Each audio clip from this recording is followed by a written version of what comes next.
بسم اللہ الرحمن الرحیم گائز. کنڈنسیشن. کیا آپ نے کبھی سوچا ہے کہ بادل کیسے بنتے ہیں، یا سردیوں میں شیشے دھندلے کیوں ہو جاتے ہیں، یا جب گرم چائے کا کپ ٹھنڈی ہوا سے ملتا ہے تو اس پر ویپر کیوں جمع ہو جاتی ہے؟ تو یہ سب ایک دلچسپ عمل کا نتیجہ ہے جسے ہم کنڈنسیشن کہتے ہیں. آئے میں آپ کو اس کے بارے میں تفصیل سے بتاتا ہوں کہ کنڈنسیشن کیا ہے. اس سے پہلے اگر آپ ہمارے یوٹیوب چینل پر نئے ہو تو پلیز سبسکرائب کریں.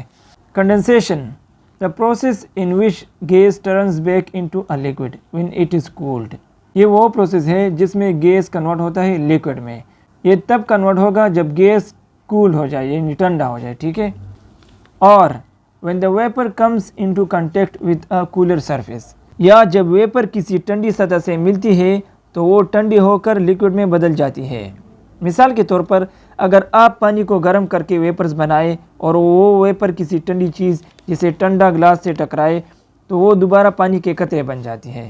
اب یہاں پر میں نے ایواپوریشن اور کنڈنسیشن کو مینشن کیا ہے، یعنی لیکوڈ سے ویپرز یا گیس بن جانا اس کو ایواپوریشن کہتے ہیں، اور پھر اس گیس ویپر سے واپس لیکوڈ بن جانا اس کو کنڈنسیشن کہتے ہیں. ٹھیک ہے. تو دونوں ساتھ میں ہوتے ہیں. جب ایواپوریشن ہوتا ہے تو کنڈنسیشن بھی ہوتا ہے. ٹھیک ہے.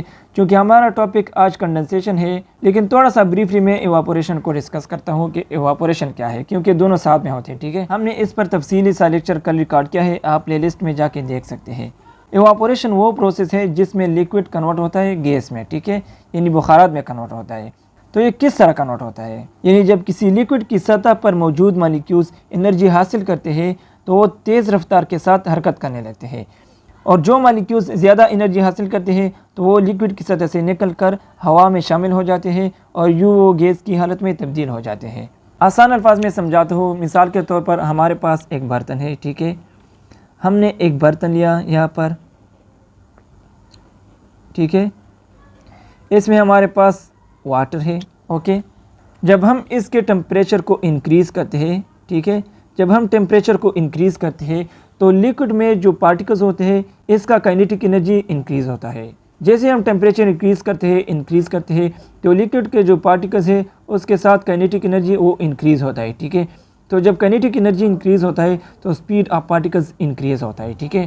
تو جو مالیکیولز زیادہ کائنیٹک انرجی حاصل کرتا ہے تو وہ اسکیپ ہو جاتا ہے. ٹھیک ہے. اور وہ گیس کی حالت میں تبدیل ہو جاتا ہے، گیس میں کنورٹ ہو جاتا ہے. ٹھیک ہے. تو اس کو کیا کہتے ہیں؟ اس کو ایواپوریشن کہتے ہیں. اب جب اس پر میں ڈھکن رکھتا ہوں، ٹھیک ہے، اس پر جب میں ڈھکن رکھتا ہوں اس برتن پر، ٹھیک ہے، جب میں ڈھکن رکھتا ہوں تو گیس کیا کرتا ہے؟ جو ایواپوریٹ ہوا ہے یہ ڈھکن کے اوپر، یہ ڈھکن کے ساتھ ٹکراتا ہے. ٹھیک ہے. یہ سارے ڈھکن کے ساتھ اس طرح ٹکراتا ہے. ٹھیک ہے. تو جب ڈھکن کے ساتھ ٹکراتا ہے تو اس کا ٹمپریچر ڈیکریز ہوتا ہے، اور ڈھکن کا جو ٹمپریچر ہے وہ بھی کول ہوتا ہے، وہ ڈیکریز ہوتا ہے. ٹھیک ہے.